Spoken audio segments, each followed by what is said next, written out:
All right, welcome everybody. As we continue to let some people in, I just want to do some quick introductions and some housekeeping items before we kicked off today's events with the presentations from our 2022 Leadership ITE class. So first off, welcome everybody. Thank you for spending the time with us today, especially the board, members of council leadership team, district section, chapter representatives, et cetera. Really appreciate you taking the time to hear from our 2022 Leadership ITE participants and the projects they've been working on since January. Just a little recap for those who may not be aware. When we pivoted to a virtual program and now a hybrid program for Leadership ITE back in 2020, we obviously were forced to deliver the projects virtually, and we found that that was a really great mechanism for both delivery and the program itself. So we've kind of continued on with those efforts, even though we're now in the hybrid setup of our program. So I just wanted to make sure that everybody's kind of aware of that. Pre-pandemic, we used to deliver them in person at the annual meeting, but we really found that the virtual part of this as part of our hybrid program works really well, obviously for a lot of participation as well as interaction with our class. So I just wanted to recap what that process is going to look like today. We have 4 groups that are presenting today, and each group is going to have approximately 15 minutes per presentation, and then followed up by 5 minutes Q&A. We'll be monitoring the time in the background myself as the chair of Leadership ITE program for this year, as well as my 2 vice chairs, first vice chair Sarah Patterson and second vice chair Anne Maria Torres. We'll be in the background. If there's any questions or concerns, feel free to message us directly. If not, feel free to also coordinate with either Kathy or Eunice in the background if there's any technical issues you're experiencing, to talk with us directly. But we'll be monitoring the time. What we do ask is when we get to the questions portion, feel free to put your questions in the chat pod. That helps us to kind of moderate the questions as they come in as well. If you feel bold and ambitious and you want to actually ask your question, feel free to just raise your hand. That would be the only thing that we ask if you want to actually come on for it. But the chat works pretty well for that function.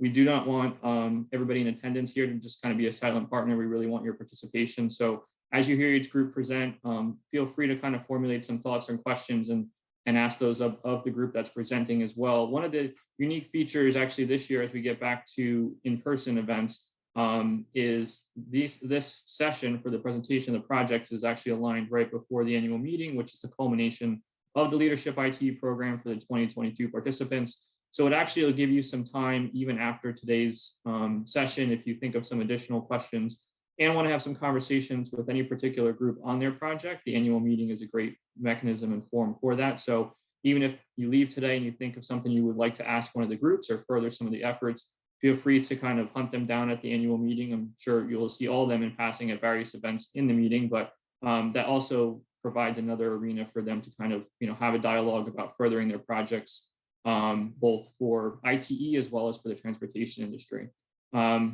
And for those who haven't participated in the past in terms of what our projects do for the Leadership ITE program, it's 2 things. First off, the projects are actually a way for us to have each of the participants apply the skills that they've learned as part of the program, so they can, kind of work together as a team. It's a diversified group of individuals, but also, again, it's their opportunity to interact and leave their mark on both ITE and the transportation industry as part of this project. They put in a lot of hard work, so really excited to hear about everything that they have to deliver today. This is a little atypical of us to have all of our video off except for the few of us talking, but what we do ask is that during the presentations, we ask for everybody to have their video off, except for those presenting. That gives you the opportunity to focus on those presenting and saves a little bit of bandwidth on everybody's end. Then again, when we come back to the questions, if for some reason you'd like to ask a question and verbalize it instead of putting in the chat pod, kindly just either raise your hand or motion to that, and then you could turn your video. But we do ask during the presentation part that you have your video off and kindly stay muted. I think we're all pretty much used to that now, but I just kind of like to put it out there anyway, just in case. We'll be on the back end, but sometimes things do happen where somebody goes on mute. So appreciate everybody for joining us. I think we have everybody here. Looks like a good grouping of individuals. We have all those for our teams present. So without further ado, I'm going to turn it over to group number 1, Timo Supremo, to provide their presentation for the 2022 Leadership ITE program.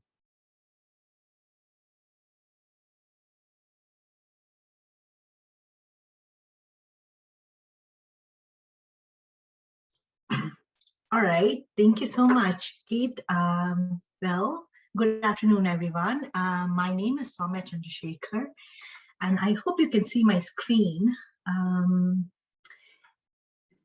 A quick thumbs up, maybe. Okay, cool, awesome. All right, so I'm here today representing Group 1 of Leadership IT Class of 2022, Timo Supremo, just a play on words for being assigned Group number 1.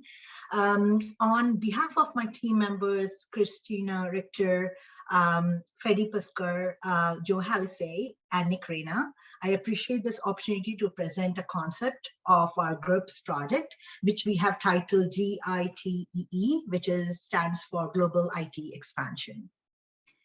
So very true to the title of our project, we plotted ourselves based on our current locations on a global map. As this map illustrates, we are spread out across the North American continent. Christina and I are located in Western United States. Joe and Nick are on the East Coast, and Fedi is across the border in Canada. In terms of our professional backgrounds too, we have quite a bit of diversity with Nick covering federal, Joe covering state, Christina employed at a local agency, and Fedi and I having a career in private consulting. However, on this particular global map, we are still grouped on one corner. So while we all live in North America, that's not the only place each of our stories started. Some of us have moved our careers internationally, in some ways due to our interest in transportation profession. And Leadership IT gave us the opportunity to explore the different filters through which we see transportation today. So I came to the United States from India to pursue my postgraduate degree in civil engineering, specializing in transportation. My team member, Fedi, made a similar trip from Costa Rica to Canada. And both of us, for both of our stories, they pretty much align in a way. Specifically, we wanted to chase a career in transportation, but had limited resources or contacts at our disposal. So this has enabled us to recognize the void in a platform or venue that connects our transportation professionals, which is very well filled in US and Canada by IT. We have experienced firsthand the challenges, rather lack of networking platforms in our home countries, and how our paths to possible opportunities could have been easier and less doubt-riddled. And this is not unique to Fed and my story. Hence, we are taking a page from our life and intertwining it with this incredible vision that IT has to expand its global engagement, and that's what our project is about. So enough about ourselves, let's talk about ITE. IT is already a worldwide organization. Nevertheless, membership is highly skewed towards North America. As of January 2022, IT had more than 21,000 global members. More than 90% of that pool comes from US and Canada, as you can see on the map. But IT also has members in 85 other countries, although 67 of those countries have less than 10 members. Every highlighted country that you see on the slide has some IT membership, and we have added the number of members labels only to the countries which had more than 20 members. So as you can see, only a few countries have over 100 members. So transportation does exist like throughout the world, like it is a universal need. Similarly, transportation professionals are very eager for support around the world, and IT has a huge market that is currently underutilized. IT can grow immensely by partaking in robust global engagement, and transportation agencies and our members would highly benefit from being exposed to the most comprehensive approaches to transportation problems.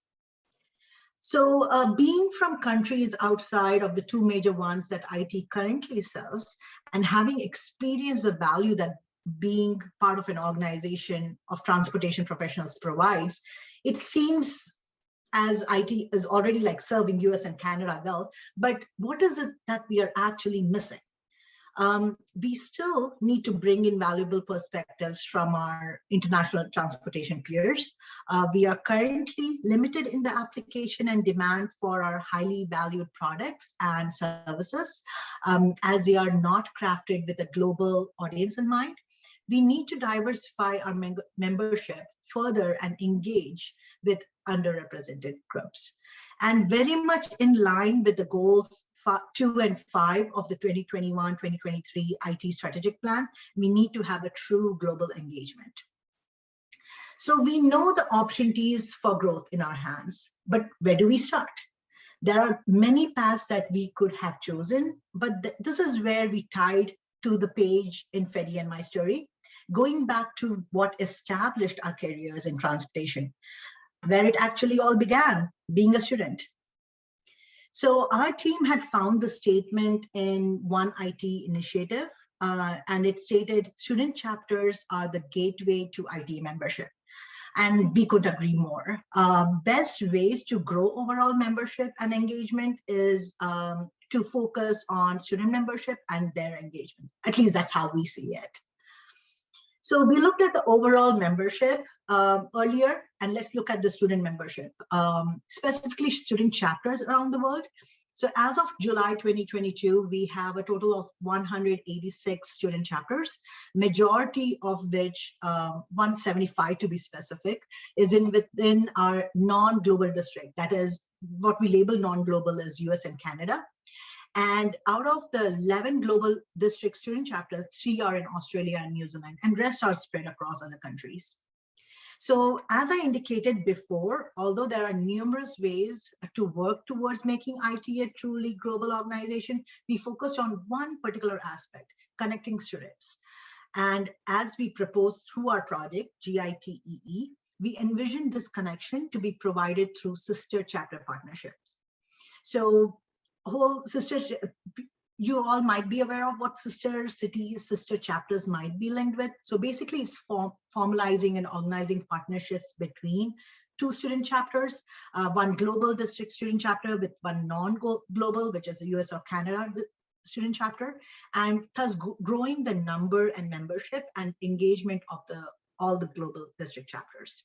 So this will definitely need support from IT, and we have identified a few ways how IT board and leadership can provide some guidance and support in this regard. So before we dive into that, we wanted to kind of highlight a quick survey we did. So in May 2022, we prepared and distributed in collaboration with IT staff questionnaires for US and Canada and global student members. The goal of the survey was to understand values of student memberships, student members' areas of interest, and explore the appetite for international sister chapter partnerships. A total of 44 US and Canada and 9 global student members responded. So 87% of the respondents agreed that the most value they get from the memberships is access to the transportation professional network. 90% of the respondents agreed that a sister chapter partnership between US, Canada, and global chapters would be beneficial. Most US-Canada respondents believe a sister partnership with a global chapter would help diversify the perspectives of student members, generate new approaches to solving transportation problems, as well as improve networking opportunities for career development. And most of the global respondents believe a sister partnership with the US-Canada chapter would help improve the technical expertise of student members, provide us student exchange opportunities, and also improve networking opportunities for career development. So how do we achieve that? And to cover that plan, I will pass it on to my team member, Christina. Thank you, Sonia. So to build a sustainable process for sister chapters, we have drafted an implementation plan with 6 potential steps. The following steps will allow IT to gain insight with small investments, recognize early wins, and monitor successes and practices for scalability worldwide. Starting small with sister chapters and gradually adjusting based on feedback will create a long-lasting program for ITE.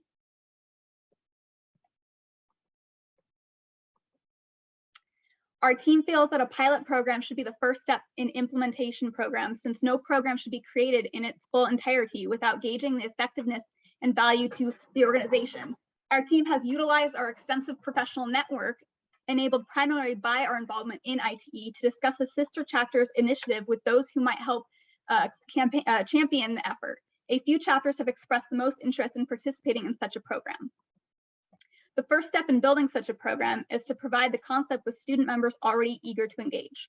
We recommend asking the identified chapters presented on the screen for their formal support for their test period and outlining the specific ways ITE can support the sister chapters in collaboration and communication moving forward.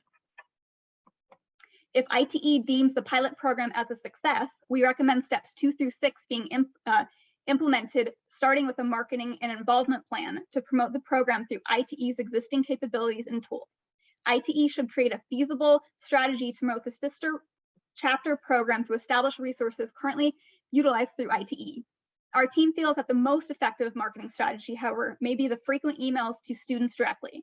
It is suggested that ITE regularly assess the interest of student members through regular surveys where ITE can inventory the strengths and needs of the student members and recommend areas of outreach based on expressed interests and needs from the students. Once ITE has promoted the program and gained interest, a new role within the ITE Transportation Education Council should be assigned to help facilitate the growth of the program.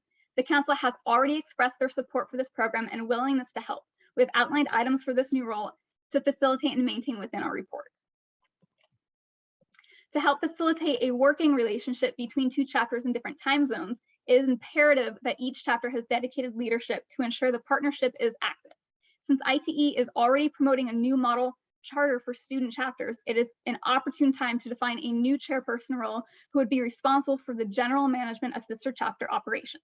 In other words, for those chapters who have expressed interest, ITE can provide a job description for a new leadership role within the student chapter. Since there are not yet prescribed duties for external outreach and coordination, we recommend a new role on student chapter boards that is responsible not just for sister chapter duties, but overall external outreach and coordination outside the university.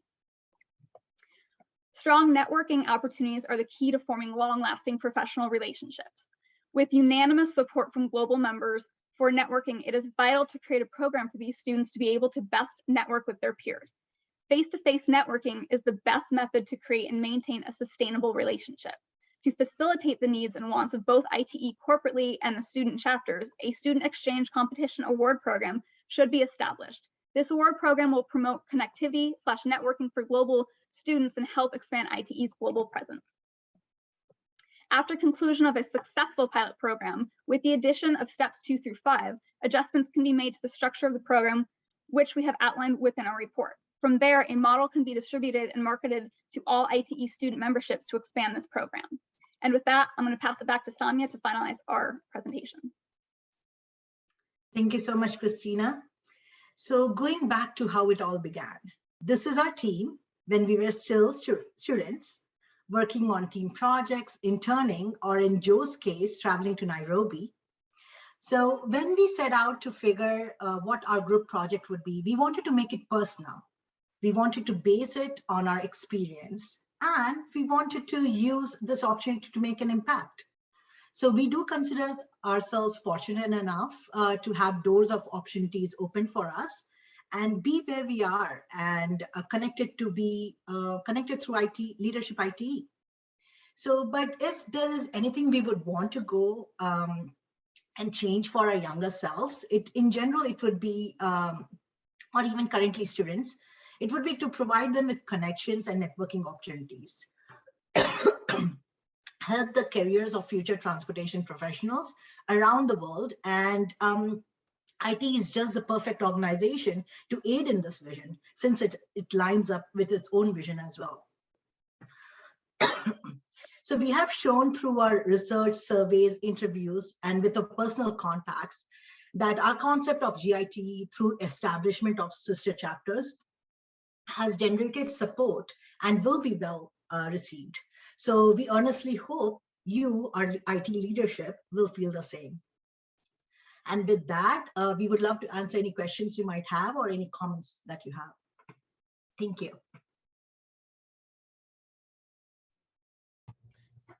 Thanks, Timo Supremo. Again, if anyone has a question, go ahead, type it into the chat, or if you want to say it, go ahead and raise your hand, and we can open up questions to Timo Supremo. I'm not seeing any questions quite yet. I mean, Mark Spencer's hand is up. oh, thanks. Go ahead, Mark. All right. First of all, I really appreciate the presentation. I also like the fact that you took some of the things that were mentioned and when we went through these items earlier. I like the sister chapter idea. I like the partnerships. I think that's a strength that ITE can build upon. It's very consistent with what we've been talking about at the board level. I had a couple of questions on your presentation. With respect to this identifying candidates for sister chapters, how did you identify the candidates from the global district?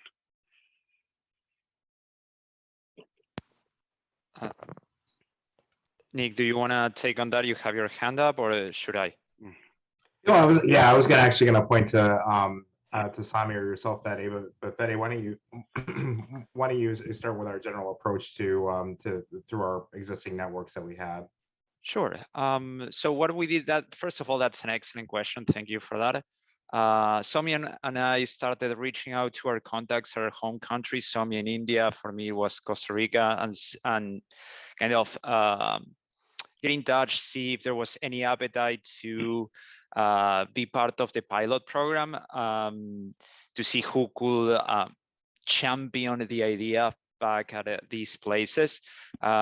We found very positive responses, of course, with a little bit of uncertainty yet, because they don't know to a full degree what will be coming, but there's definitely interest in helping students get in touch with US and Canada chapters, and hopefully that way, not just to increase the student engagement on transportation activities, but also to facilitate the opportunity to eventually make the move either professionally or academically to the US and Canada.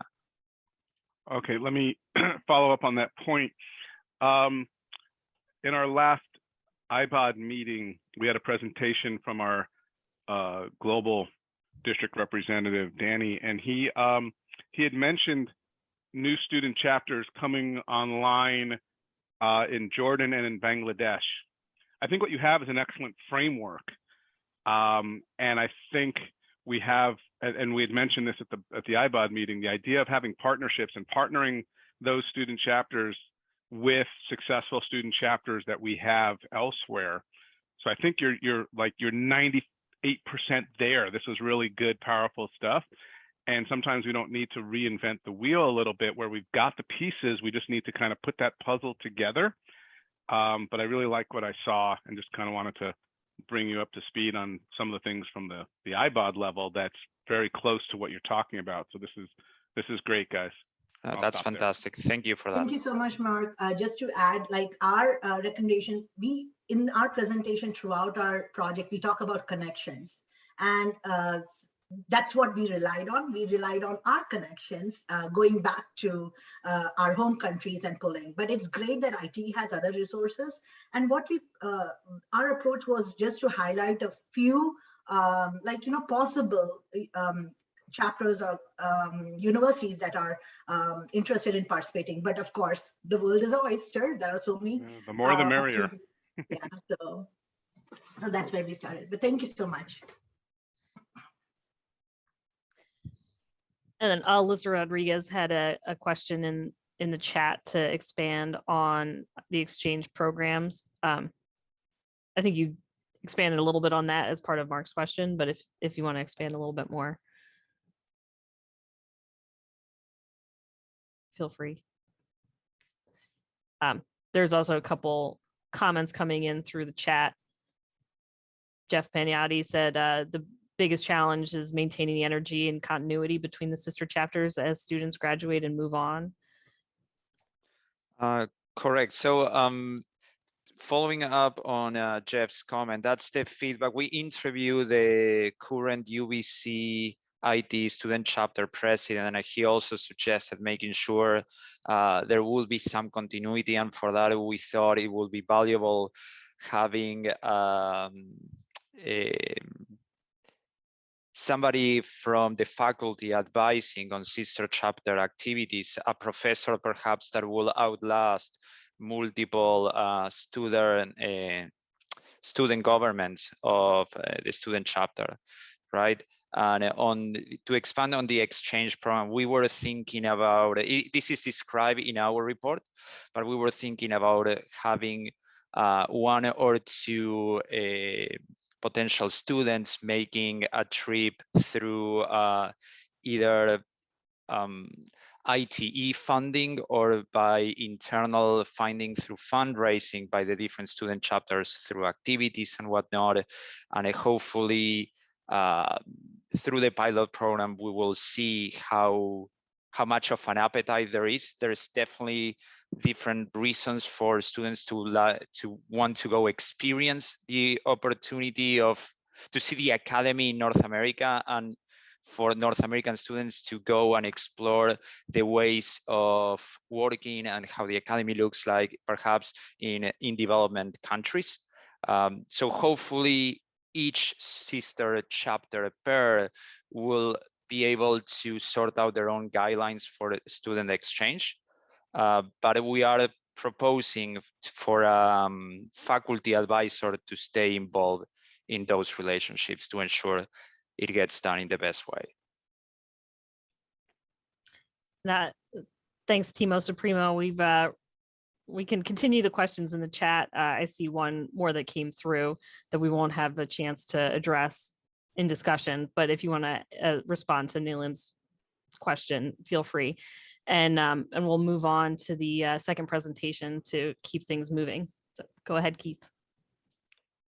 Excellent. Thanks, Timo Supremo. Next, we'll jump over to Team 2. Team 2 is LITE Waves or Light Waves. And I'll kick it over to Tom and Victoria for their presentation. Thanks so much, Keith. Okay, let me just share my screen here. 1 second.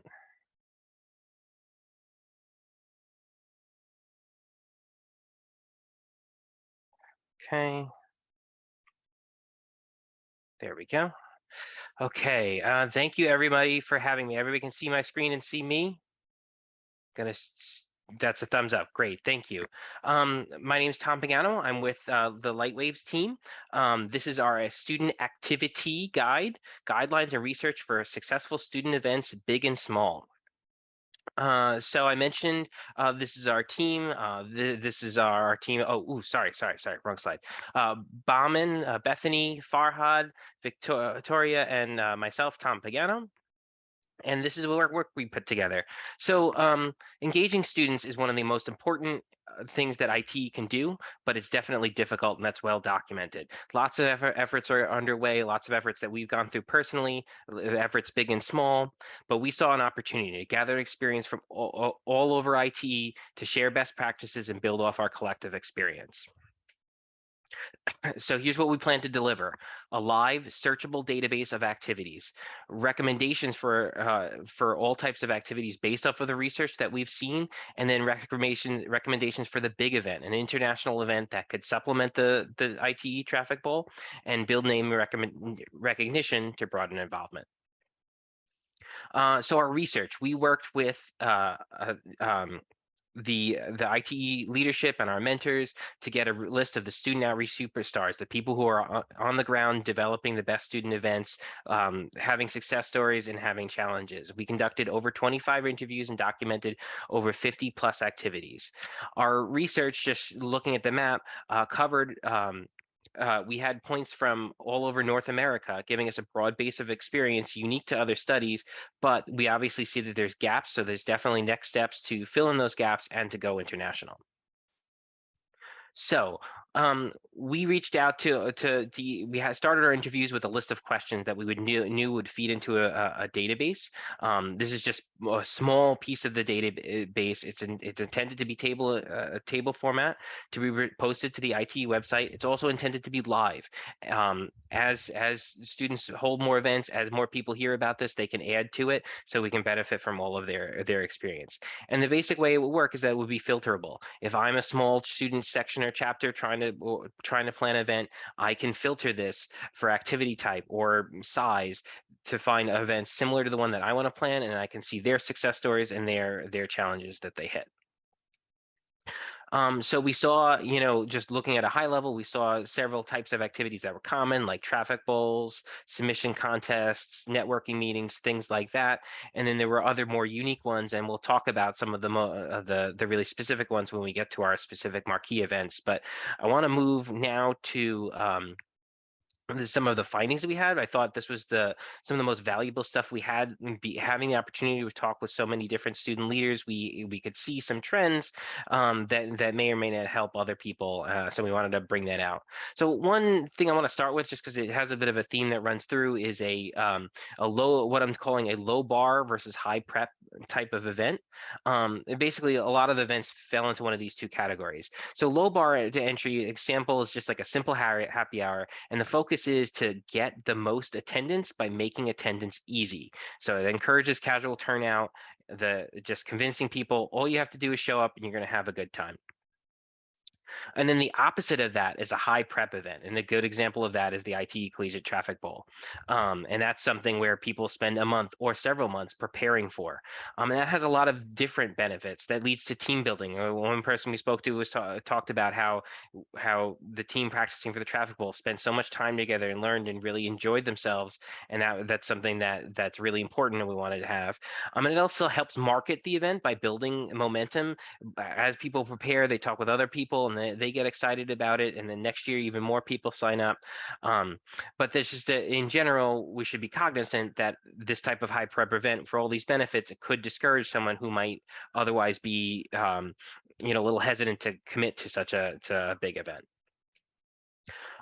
Team organization. So just thinking about whether or not, going back to the Traffic Bowl example, those teams tend to have teams that are set from the beginning. They start preparing together in months in advance and start working together. So that's really good for a high prep activity. But when they get to the event, they might tend to just hang out with themselves as they participate in the event and they focus on their specific team. Having mixed teams encourages networking. If you show up to an event and are assigned a team, then you're meeting new people right there and you have an opportunity to meet more people. So that just wanted to make us aware of that dichotomy when we think about planning events. Another theme that came up was school coordination. Lots of things having to do with schools help make successful activities. First note, school credit. This can help participation. We heard in lots of instances, Professor so-and-so offered for extra credit to come to this IT event, and it looked how well it worked. All these people showed up. However, we just want to add that caveat that could also, infringe on a school's opportunity, school's ability to determine how school credit is given out. So we certainly want to pressure people to say that what they feel might be half the credit that has to go towards an academic achievement to send towards an activity. So just think about that. Be cognizant of school schedules. On a high level, this could mean just avoiding final time or avoiding spring break. But if you're planning a really small event and you're talking about smaller student sections where you're aiming at 1 or 2 universities, you can go on a finer grain level, like, well, we know this class has a big project this week, so let's plan this for the next week. And then another high level thing is thinking about activities that bridge skill/knowledge level gaps between school programs and majors. I think this is something that IT's definitely thought about, but just wanted to highlight it here that, our membership has and especially our student membership has a wide background.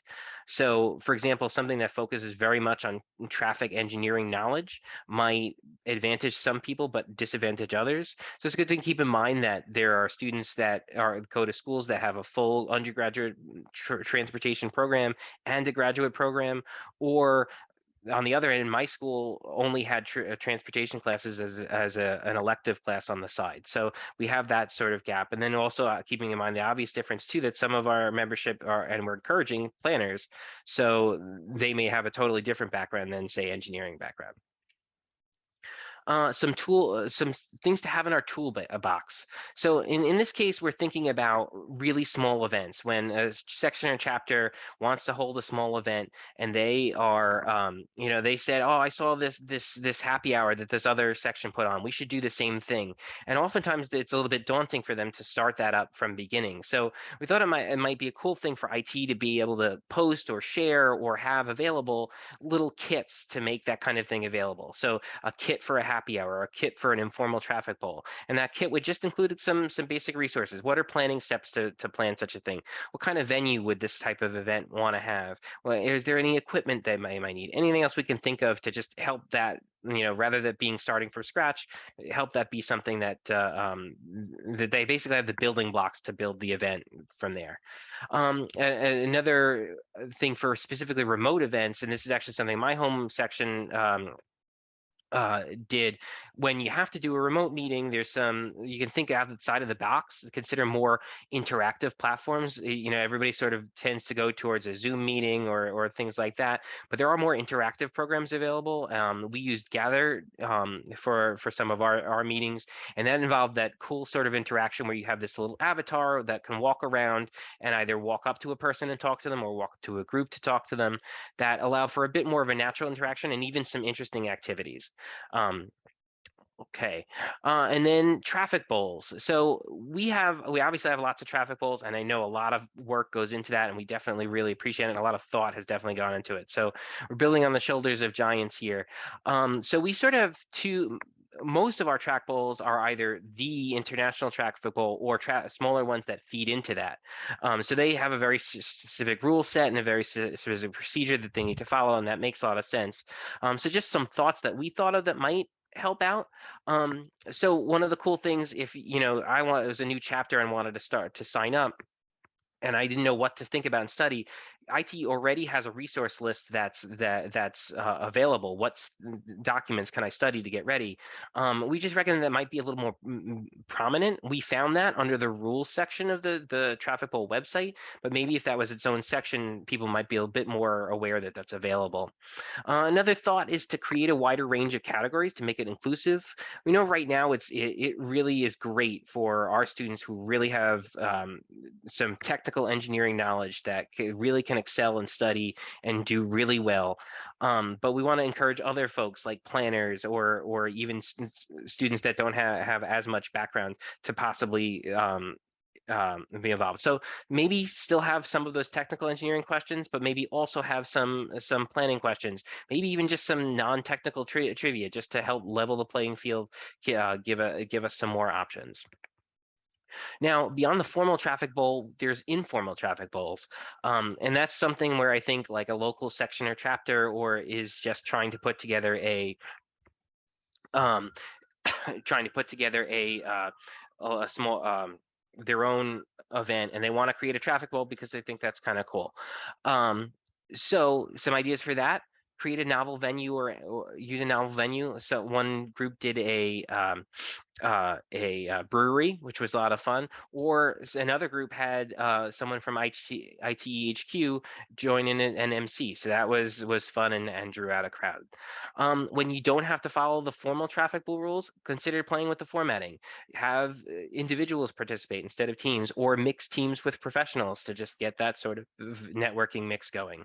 And then IT could help, again, provide that sort of guide that I mentioned, that kit, or maybe be able to provide some sort of questions. Questions are super hard to come by. Putting together traffic bowls myself, I remember thinking of questions was the toughest part. Maybe we could share the software in a way, things like that to help. So that's our very high level findings, more findings in our report. I'm gonna hand it over now to my colleague, Victoria, to talk about some of our big event ideas. Victoria. Thanks, Tom. I'm just going to briefly go over some of the key events that we identified that we think are ripe for greater promotion within ITE as an overall organization. The first of these would be student leadership summits, which, for those who don't know, is a conference planned by students for students within ITE to promote leadership skills. These are entirely planned by students, but they still require support from ITE leadership. So some of the ways we have identified that ITE can help enhance student leadership summits across the organization is to provide more guidance up front about how to host an SLS, particularly for districts or schools who have never done it before, because there are several districts who have not had success with SLSs in the past. We also think IT can help manage the transition from one student leadership summit to the next, so that knowledge is not lost from one planning team to the next, and also coordinate ongoing documentation of best practices. This documentation exists, but it is slightly out of date. And so it would be great if IT could help bring that up to date and spread it out so that any student chapter who's interested in hosting an SLS has access to it. Next slide. The next event we want to talk about is called Learning by Traveling. So technical tours are not anything new within ITE, but this proposes to take it to the next level. Professional members provide a draw, whether it's a tour of a project site or a tour of an office, something like that. But then students are responsible for planning and organizing their own travel arrangements. This can be as simple as figuring out which bus to take through town from campus to the office, or figuring out how to travel via plane to a completely different state or country. This really can be as large or as small as people want it to be. But the goal is for students to learn about multimodal transportation systems as they plan their trip. So IT can help by preparing itineraries, providing advice, and offering financial support. Next slide. The next event we want to highlight is the Mighty Race, which, as some of you may know, is an interactive race or scavenger hunt with a series of themed challenges. This was started in the Western District and is used as a fundraiser for their Student Endowment Fund. It's very popular with students and professionals, and it's always a great event at their annual meeting every year. We would love to see this event expanded to other districts. So it would be great for ITE to help coordinate guidance on how other districts can host their own Mighty Race, as well as promoting it on ITE platforms, including potentially hosting it or holding a Mighty Race at the annual meeting, which has been done in the past, but hasn't been done for the last few years. Next slide. So the final event that we want to highlight is the student design competition. There are several versions of this, including a competition to design a student activity at the Western District or the Mountain District, as well as competitions where students are responding to a real-world transportation problem, which happens in the Great Lakes District and the Missouri Valley District. These are less high prep and more hands-on than the sandbox competition, which has had success at the international level over the last few years. These types of design competitions generally only involve about a month of pre-work, so they're not quite as involved as the sandbox competition. They easily still accommodate mixed or set teams depending on how students choose to respond to the problem.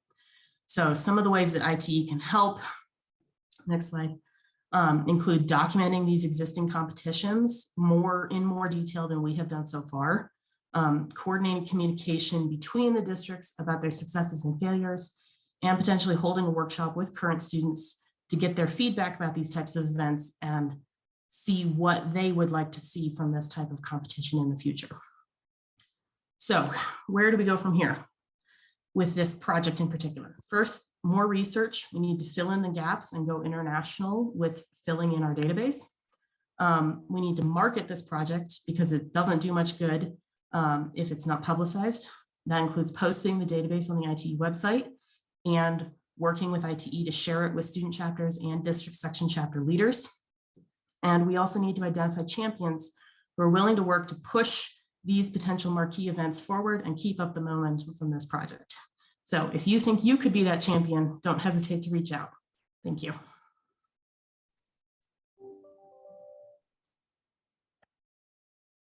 Thanks, Lightwaves. Go ahead and start typing your questions in. I see one from Jeff Young. With many choices, do you have an order of preference on where efforts should be focused?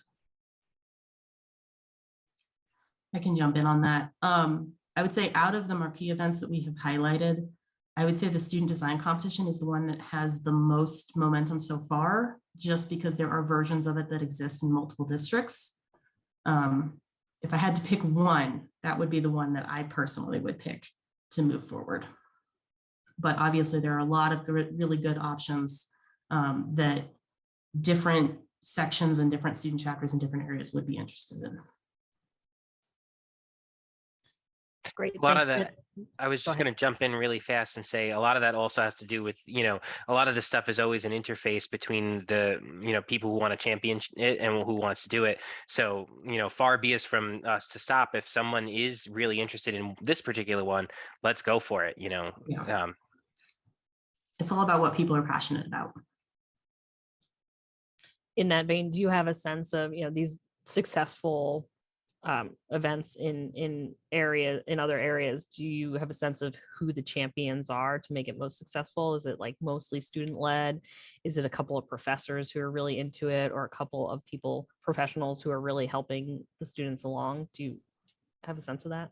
We do know of a few people who have been champions of these events in the past.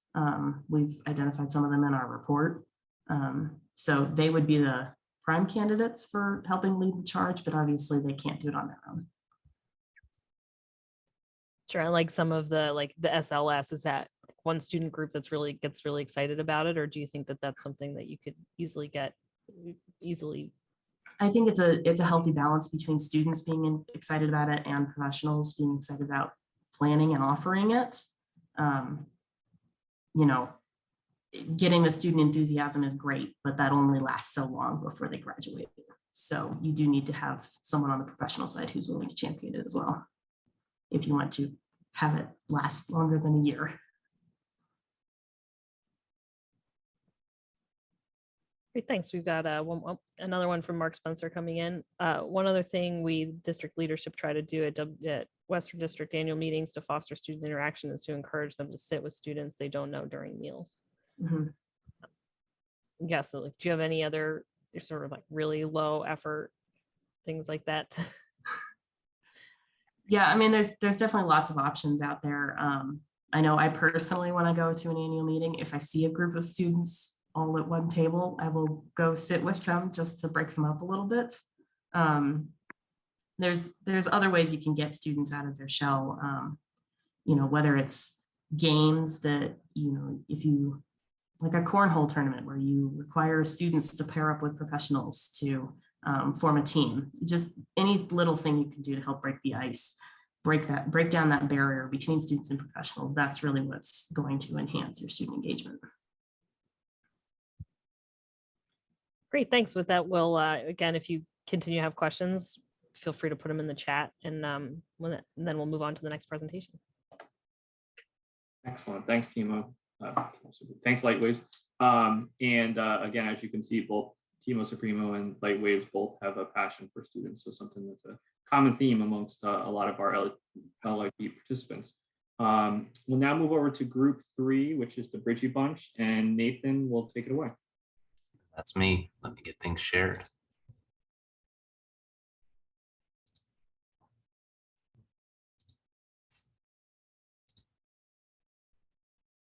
All right, is everybody seeing my PowerPoint there?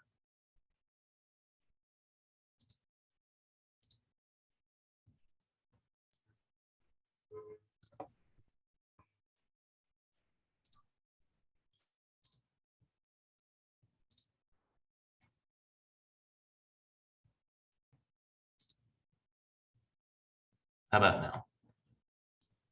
You can see it. All right, good. Thank you for your patience there. Okay, so this is team 3, or the #1 team, actually. Broadening the growth of community and transportation professionals is what we're going to present on. We are the Bridgie Bunch. Jumping right in, here's our team. We are Leah, Shilpa, Jill, me, Nathan, and Rob. We are the Bridgie Bunch. And we have had a great time as a team. We've really enjoyed putting this together for you, and hopefully we can provide some valuable information to ITE going into the future. So we got together as a team and we looked at some of the things as we were trying to come up with what we should dive into as a LeadershipITE team. One of the things we noted was looking at how ITE has changed through the years. I dug out probably the oldest logo I could find. Shout out to Tom Swenson for dusting off the old archives and finding me an old logo here from 1930.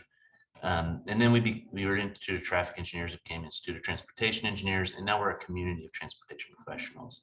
And you can see us broadening out into our outreach and understanding that transportation is more than just traffic, it's more than just engineers.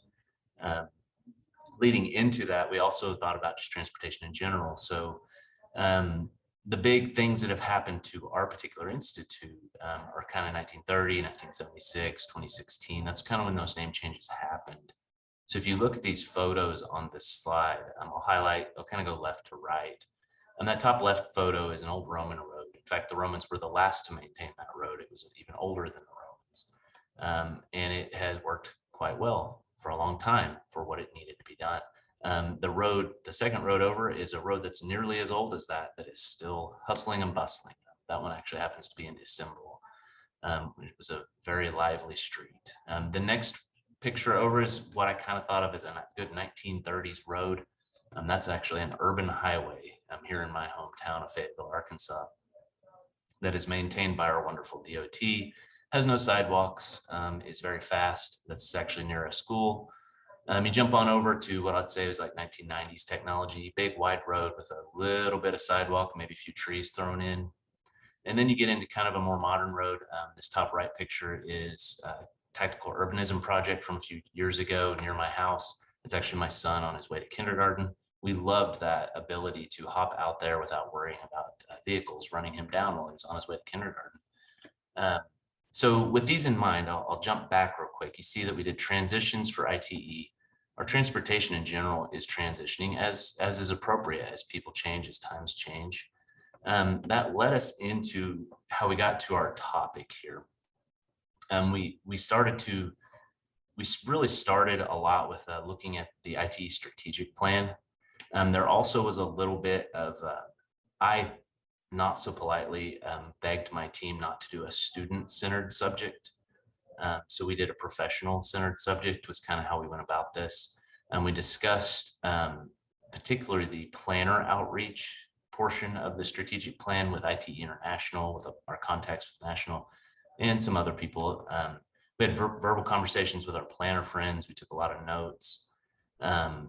We realized pretty early on that the International is doing a pretty good job of reaching out to planners as part of the strategic plan, but it really needs to drill down to the DSC level, the district section chapter level.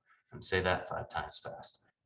We also conducted a survey of the Planning Council, just our own people, and see what they kind of thought would be some good outreach to planners. So the gist of what we did and where we got to is we have a need to reach out to our community of transportation professionals beyond engineers. And with that, we decided to focus on planners. So to give you some background on where we are as a society, here's some recent membership breakdowns. You'll see this is 2016 to 2019 are the 2 different bars. You can see we're still primarily engineers, but we have quite a few planners, 12%. We still have the faculty because they don't like to be typecasted into other categories. You're welcome if there's any faculty out there. And other, who knows? So one thing I'd like to point out on this slide and kind of on the next one is, sorry, this is the council leadership breakdown. So think of this as the people who are really into IT. These are people who have taken active involvement in IT, and you can see still pretty heavy on engineer.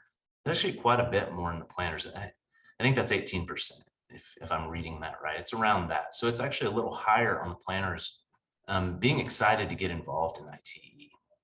One thing I want to note here on the 12%, that stayed flat over a few years. And we think that bolsters a little bit of our desire to reach out to planners and see if we can't bump that number a little better, get them to be a higher percentage of our membership. Jumping on down the research that we did, we found that at the national level, 50% of our current annual meeting is programs relevant to planners. And also, we do offer a lot of continuing maintenance credits that are specific to planners at the international level.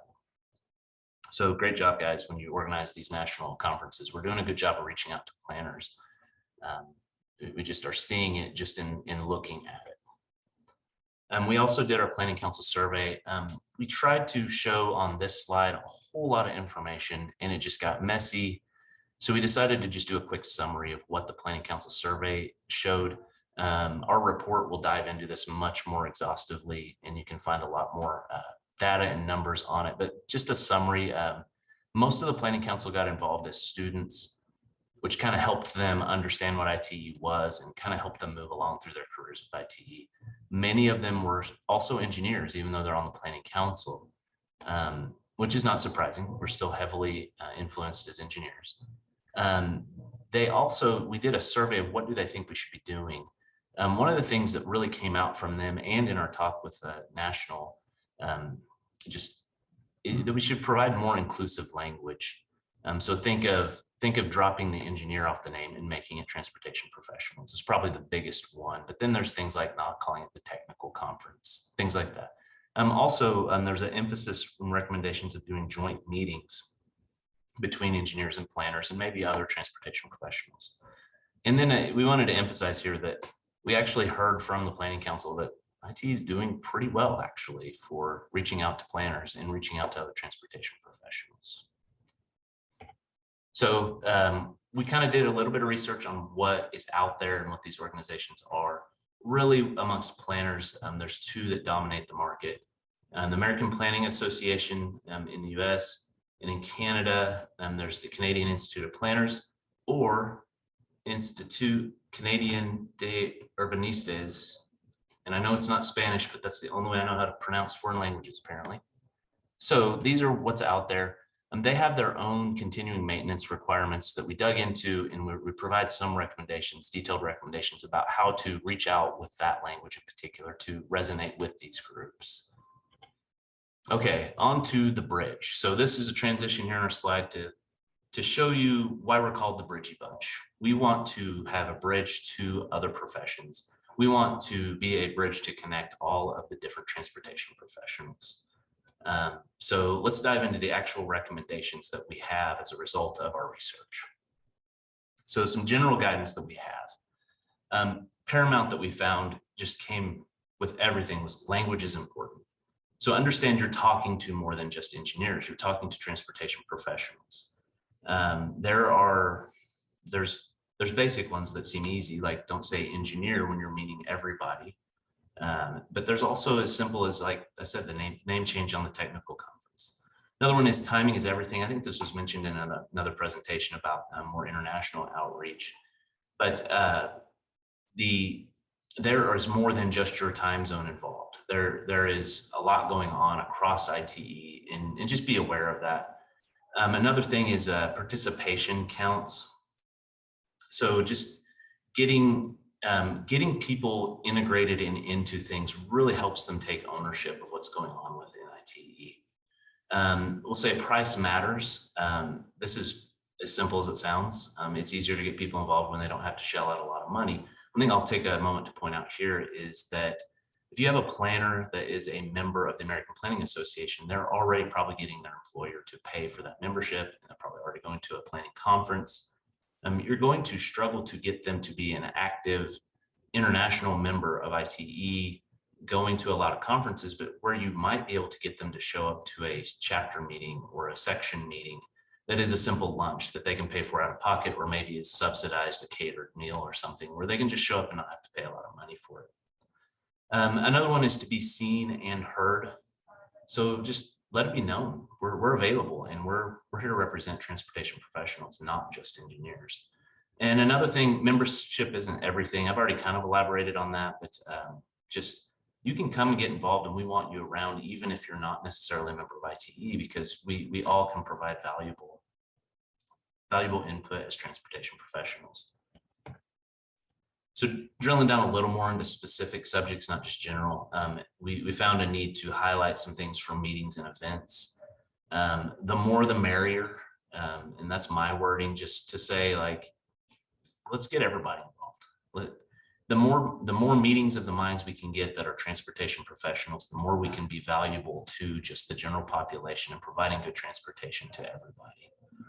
Variety is the spice of life. This is meant to be, I mean, think of meetings in particular here, the subjects in your meetings. So are your meetings just the same old engineering topics over and over again, or are you actually reaching out to, say, a planner, maybe an attorney, some other transportation professional to help give some kind of presentation at your meeting, or just whatever involvement you may have. And yet again, with the part on the other agencies for planners, commitment not being required. I want to also take a moment to point out, when it comes to the other agencies like American Planning Association, we've taken pains to not be in competition with those agencies. We're not here to steal people away from the American Planning Association. We're more wanting to integrate more with them where it makes sense, where it's good for them to get involved with us and where it's good for us to get involved with them. And I believe we have under the more the merrier in some of these is to also consider joint conferences and things with those planning associations. Moving on to the next part. Getting into professional development credits. This is a paramount importance to many of our members, that they get their professional development credits as they attend these meetings. It's really the way they justify spending the money on a lot of this with their employers. So a big thing is just to spread the word. Let the people out there know that if you attend this meeting, you should get a professional development credit, and then be on the lookout for those. What is in your content that could be also a planner's credential. Now, their process is a little bit different than it is in engineering, but it's actually not terribly difficult. It's just being aware of it and having it in there, and then promoting it shamelessly. Always getting the word out. Hey, we have this. We have it available.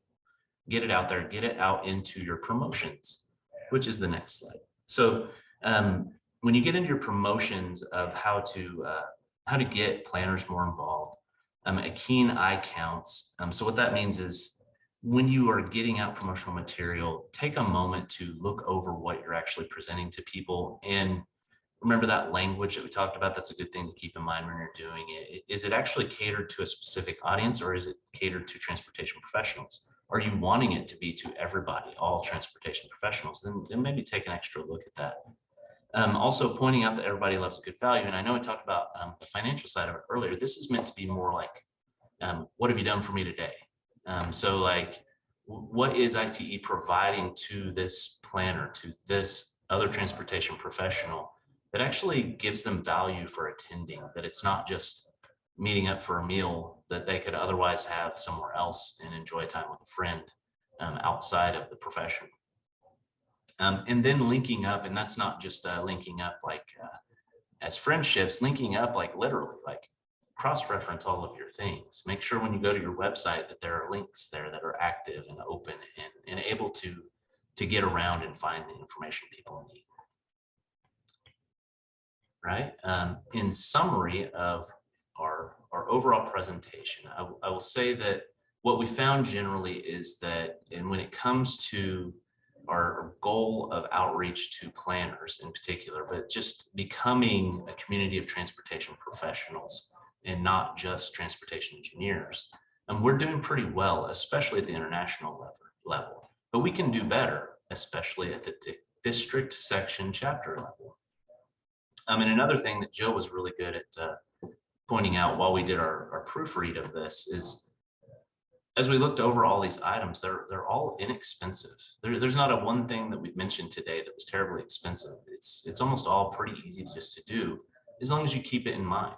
And that's really kind of the gist of all of this, is just, if it's something that's truly important to IT and it's truly important to us, just keep it in mind as you're going through and preparing your materials, as you're doing your things. I will say, I believe I got one of those kind of mixed up. Keeping in mind, we also want to get people involved, like on our boards and on our local arrangements committees, just on all the different levels and all the variety of things we do, keep it in mind. So what's next? And here's for our academics out there, I'll say we need more research, lots and lots more research, but none of us on this team are researchers. So what we think is next is to find champions for this. The next step of this is, we've done a pretty good job. We've done surveys, and nothing was overly shocking, nothing was overly surprising. And we kind of know what we need to do. Well, let's find some people who are willing to do it. And we think that is reaching out to, getting people excited that are already at IT leadership at all the different levels, and just making sure it's something that they keep in mind. So to wrap up our presentation, final suggestion is, we're just going to change it to the Institute of Transportation Everybody's. So there you have it. Just make that name change. It'll make it all go away. Everybody will be happy, right? It's meant to be a little bit tongue in cheek, but it's also meant to show this is meant to be a culmination of, well, we've changed through the years. We're continuing to change. Let's keep things in mind. Let's keep it fun as well. Okay. And with that, I'll open it up to any questions anybody may have. Thanks, Bridgie Bunch. Yeah, go ahead and put your questions in the chat. I'll start with one question about reaching out to planners and engineers outside of sort of our traditional highway and some, multimodal to like, did you look into branching out from like a freight movement perspective or some other things that we don't traditionally talk about in our conferences to kind of bring in people from those fields? I'll say real quick, that's a wonderful point, Sarah, that's just a great example of some of the messaging you can have and paying attention to what we're actually presenting to the world. What we value so often is what we're presenting at our meetings and at our conferences. So just even the title, hey, we're sending out a message, hey, we're going to present this presentation on multimodal things. Just more than just say, weave distances on interstate highways. We're a little beyond that. We have a lot going on as an agency. We're getting some comments in the chat. Mark Spencer talking about a few people coming over from CA, APA because of a lack of transportation content. And Jeff Pagnotti increasing engagement of transportation planners and better meeting their needs and interests. And then did you talk to any planners who are not current IT members to get their insights? I did reach out to a friend, had a beer with them. Somebody else, I believe, did, though. I'll let them chime in a little bit if anybody else wants to. My experience with a couple of them is as soon as they ask what ITE, and I say, even if I say Institute of Transportation Professionals, say what does ITE stand for? But I say Institute of Transportation Engineers, that's when they're like, oh, but I'm not an engineer. So it's a longer conversation that way. Yeah, what I found is that the person I reached out to is just a general urban planner, and they felt that that we are more of a niche was the response I got. That transportation is just one aspect of what they need to focus on, and we had a wonderful conversation about the overlap, the significant overlap between land use and transportation, and it actually led into a very wonderful conversation. And the person actually attended our local chapter meeting the next time, and I think had a good time sharing some insight with other primarily engineers, but we had a planner there. It was great. I also found out that it depends a lot on the topics that at the district section chapter level, and some of them get very technical into engineering, and it's not really a draw for planners to attend those meetings. So I think that's where the idea came off about having a mix of topics, just being mindful of the topics we have at the monthly meetings or at a conference or any other meeting that we organize.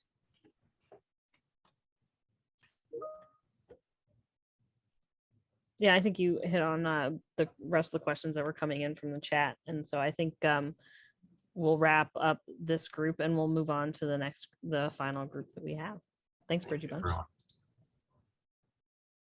Thanks, Bridgie Bunch. And on the theme of, thinking about a wider, broader array of membership, we'll move on to our final group, group 4, which is the standard deviators. So Dan Hennessy, take it away.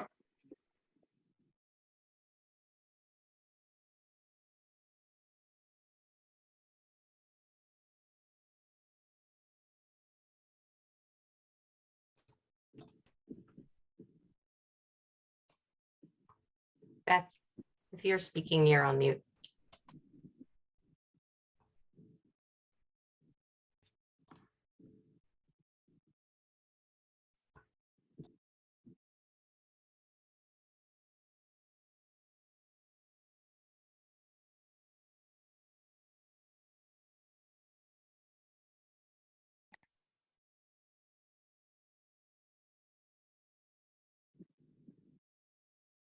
Can you hear me now?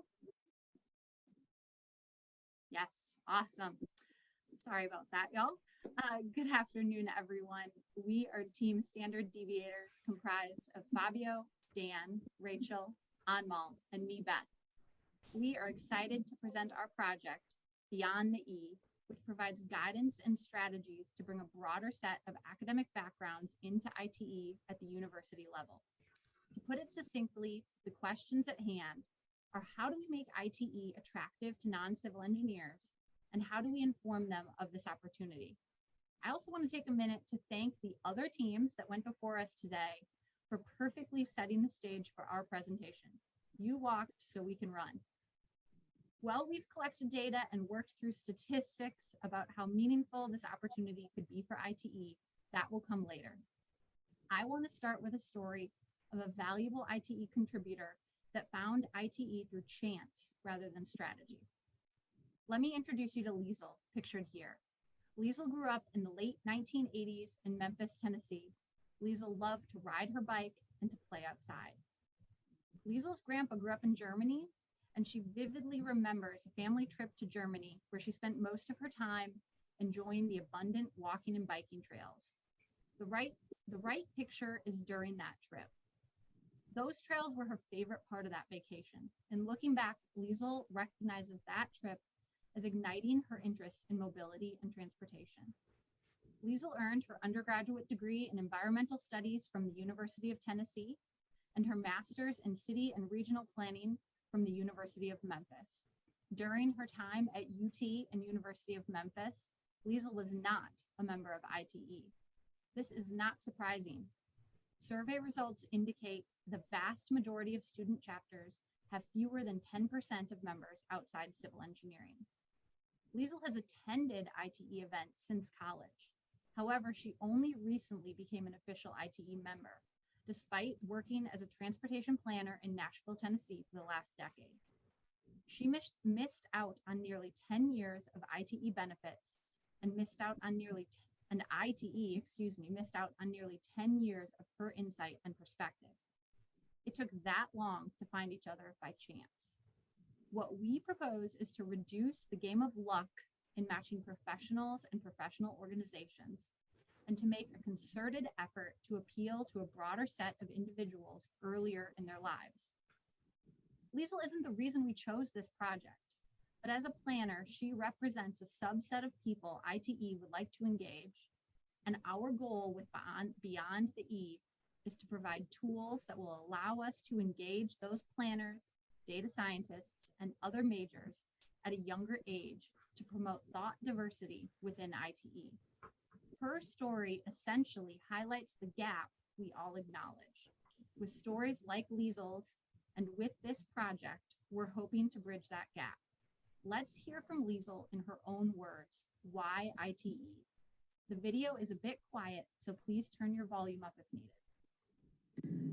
I would say it was really that I was missing something from the planning organization, and that was the details, kind of the backside of what happens once we develop plans. I wanted to get to know some of the challenges and opportunities at the more detailed scale once plans move forward into the project phase. The journey of Liesl is unique to her, but the delayed path of transportation professional to IT membership is not unique. In fact, we have found stories from the respective technical committees and councils at the national level and within our respective districts, sections, and chapters that echo the same sentiment, reiterating what Liesl's story has told you today. Clearly, there's a gap which needs to be bridged. We believe the strategies we are about to present today will be the bridge which provides early access to IT membership to these young planners and data scientists, whilst aiding ITE in receiving a wider range of viewpoints from these young professionals. Our team has worked over the past 6 months to develop tools, strategies, and resources to help student chapters increase engagement with majors outside of civil engineering. We have developed 3 major resources in our Beyond the E toolkit, which can be used at various times and by a variety of individuals to help bridge the gap. The first is an engagement plan, which is a reference guide for student chapters to utilize in order to attract non-civil engineers.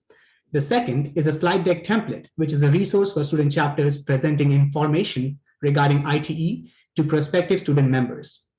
The third is a video series, which is a multimedia tool where current ITE members who are outside of the traditional civil engineering background provide their perspectives on why ITE and their respective paths. Let us walk you through these resources. There are more than 180 student chapters, a number that continues to grow, but the non-civil engineering majors are underrepresented in these chapter memberships. In order to increase membership, recruitment, and retention of the non-civil engineering majors like planners and data scientists, the student chapters can utilize the engagement plan. The engagement plan highlights the current student chapter data, practices of successful chapters, and suggests an implementation plan based on these results.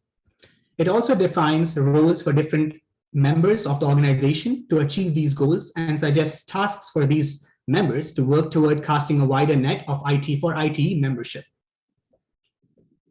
It takes consistent efforts to grow and retain membership, but small steps can lead to big changes. And this engagement plan breaks down this bridging the gap process into a three-pronged approach of membership recruitment, membership involvement, and membership recognition. Membership recruitment focuses on creating awareness of ITE membership. Membership involvement focuses on showcasing the past and future events of the chapter.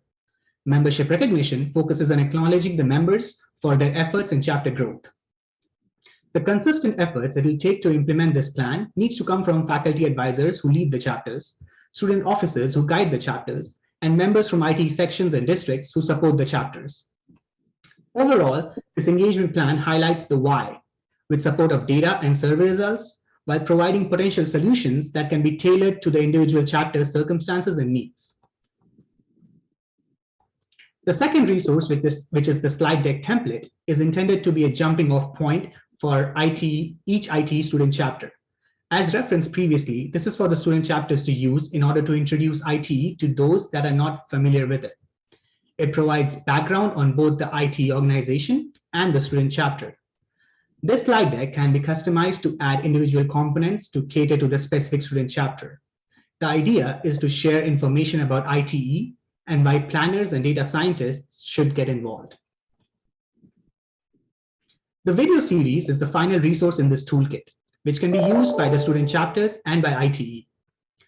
4 videos were recorded in interview-style format by our team. The primary purpose of these videos is to provide real-world stories of professionals with non-civil engineering backgrounds who have found their career path aided in some way by ITE. The stories shared in these videos should resonate with students across a variety of academic interests.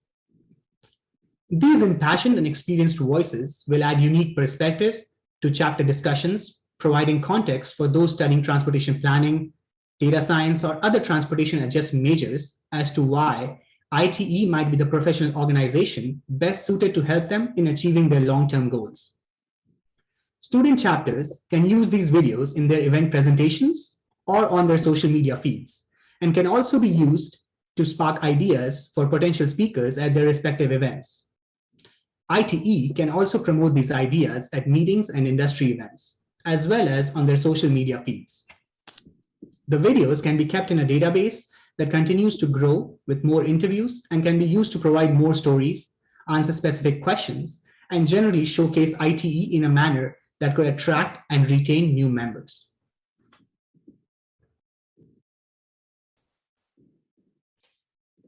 Many of you are probably familiar with Goal 1 of the 2021-2023 ITE Strategic Plan for Membership. Diversify the membership of student chapters, retain students as they transition to young professionals by increasing engagement and leadership opportunities for young professionals. As you know, ITE has been moving towards this goal, making membership free for students, as well as more recently offering high-quality webinars for their membership. Our work focuses on further enhancing the value proposition for planners and other transportation-focused students before they enter the workforce, grabbing them before their career even starts. As of 2020, ITE membership was about 16,000, with civil engineers making up a decreasing majority of that total. Students comprise more than 15% of ITE membership, with non-civil engineers underrepresented as compared to the professional membership. Through our survey results, we have extrapolated that ITE student chapters comprise more than 2,200 students, of which more than 2,000 are civil engineering majors. By our estimates, we are only capturing 10% of future Liesels while they are in university. We are missing them at a time when they are forming their views of the world with respect to transportation, as well as at a time when they may have the most energy and time to form a relationship with ITE. Here's an interesting anecdote from our survey results. Nearly half of the chapters who responded to the survey specifically asked for strategies to help target students from other areas of academic interest.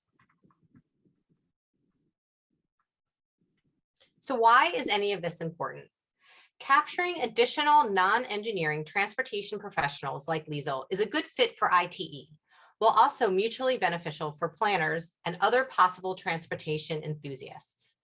I can tell you personally, as a transportation planner with a traffic engineering background and a civil engineering degree, while there are exceptions, often those educated as transportation planners bring a creative and analytical approach to problem solving. Additionally, the policy and government background they gain in school can be invaluable, both to ITE as an organization and the transportation industry in general. Our goal is to seek to attract additional planners, policy advocates, and data scientists while they're still in school. We shouldn't leave it up to chance.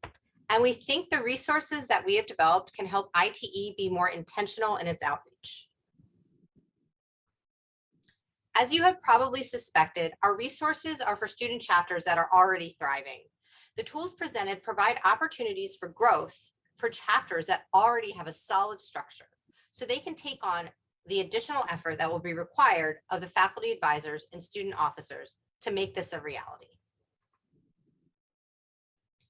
These dynamic resources, the reference document, videos, and example slide deck, should be maintained and reviewed periodically as student chapters look to ITE as a resource to increase diversity and connect with all those with a transportation interest. We believe that bringing attention to these resources and making student chapters aware of this opportunity is the most influential action that ITE headquarters can have on this evolving toolkit. Imagine the effects these tools our team has created can make for ITE and these transportation-focused professionals while they are still in universities. Barriers become hurdles and connection will improve. We are excited about the potential and we hope you are too. Thank you. Dan and Fabio will now take questions.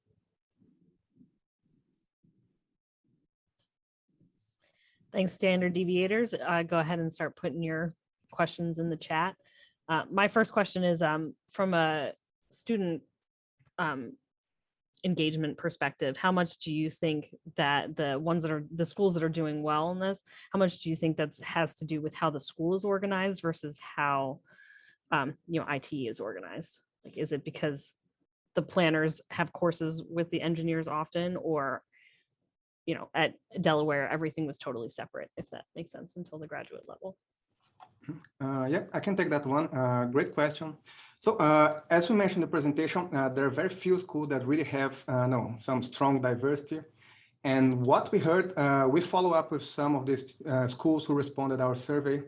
And we really found that many of these schools, the presence of, let's say, many planners, they are mostly circumstantial. So that's exactly what you were asking, Sarah. It's really a function of how the structure of the graduate or undergrad curriculum is organized. Some of these schools, for example, they have smaller civil engineering courses, less students, and they have a higher presence of planning students, planning departments. Sometimes it happens that just the faculty who are involved with IT, they are more involved in planning than civil engineers. And we also notice that this happens more frequently in the West Coast schools, schools in California, Oregon. They seem to have a higher trend of having more planners compared to civil engineer students when compared, for example, to East Coast chapters.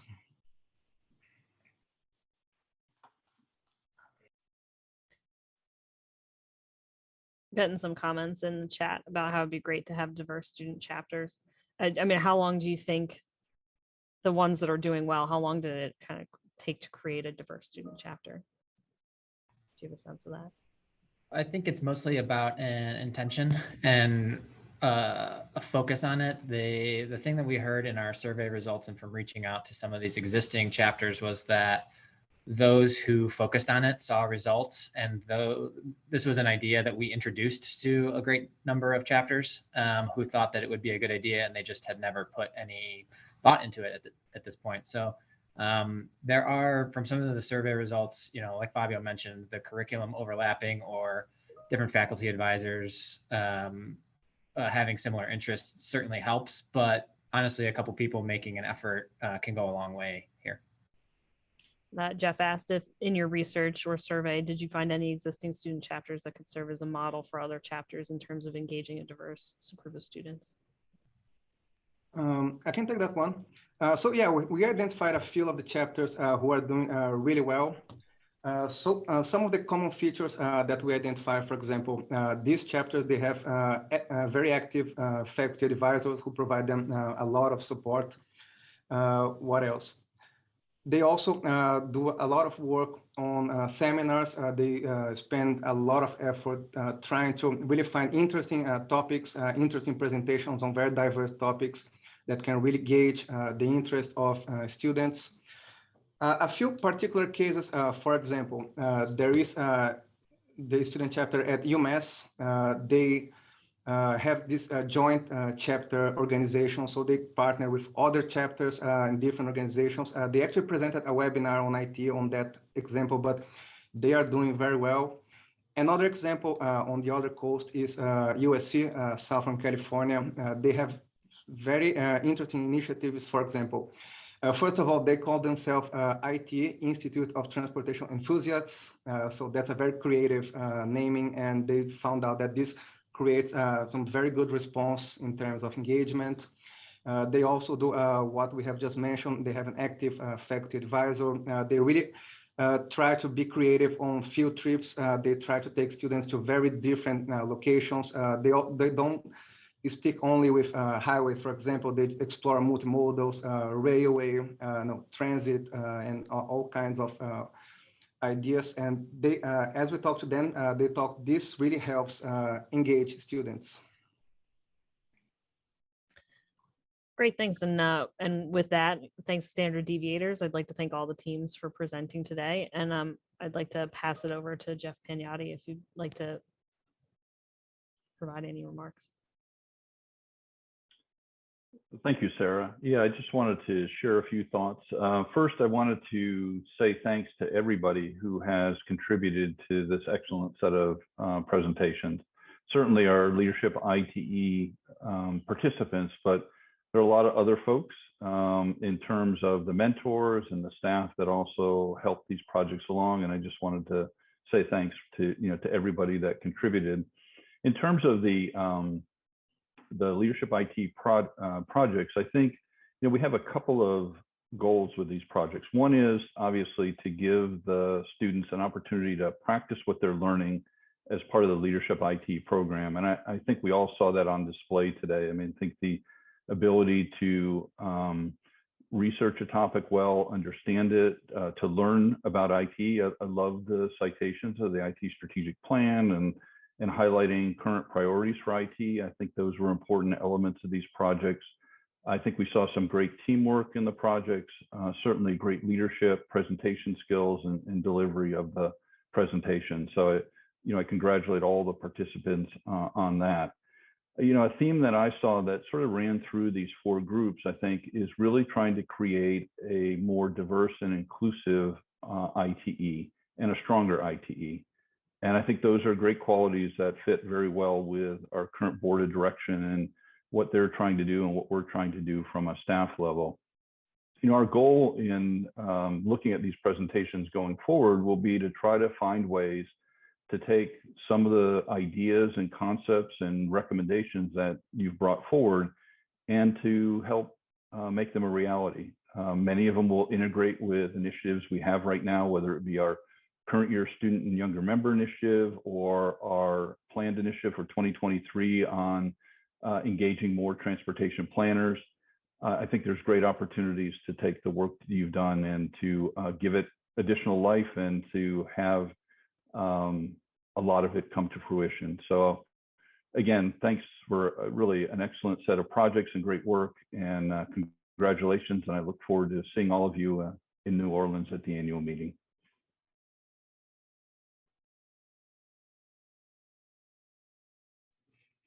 Thanks, Jeff, for those remarks. Thank you, everybody, again, for attending. Thank you to all the presenters from the various groups. As Jeff mentioned, they did put in a lot of effort to these projects. And although you got to see a small glimpse of the deliverable in terms of their presentation, there's a lot more material on the back end that each of the groups is providing as supplemental material to headquarters in addition to the copies of today's presentation. So if anybody wants to dive a bit further or talk with the groups, please reach out to Kathy directly. She can kind of put you in touch with that, as well as any of those materials, which will go to the board as well. So really great job, everybody, today. Again, thank you for joining us. As Jeff mentioned, this is really, kind of the living lab experience as part of the overall LeadershipITE program, not only to exercise those skills, but to also be able to be impactful both for ITE as an organization as well as for the transportation industry. So we really appreciate everybody's effort. And just a reminder that although this year's program is coming to a close, and you may want to follow up with this group during their in-person final sessions, which lead up to the annual meeting in New Orleans, we are soliciting applications for the 2023 class next year, which is going to be a hybrid program. So if anybody online thinks of great candidates, please direct them to the LeadershipITE page for all further information. They can also reach out to myself or any of the other leaders of the LeadershipITE program committee. Kathy and Jeff can put them in touch with us as well to answer any questions. But as we continue to grow this program of leaders for the profession, we'd really like to look forward to the next generation of both current leaders and future leaders. So if you think you have any candidates that would be great for the program, please encourage them to apply to the program for next year. So with that, thank you, everybody, for joining us today, and hope you have a great rest of the day.